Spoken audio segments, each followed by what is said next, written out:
Hi, I'm Karen Mai with Coldwell Banker.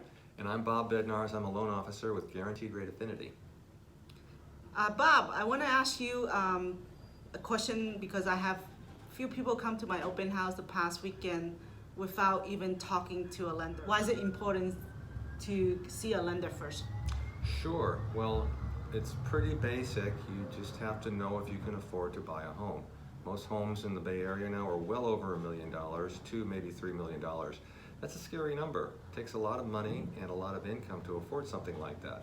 So you don't just want to make an offer on a property and then realize that you can't afford it. You don't want to get stuck in a contract you can't perform on. So that's where I come in. I take all of your paperwork, I analyze all your financial data, I pull your credit, and we determine if you can indeed afford the home so you can make the offer.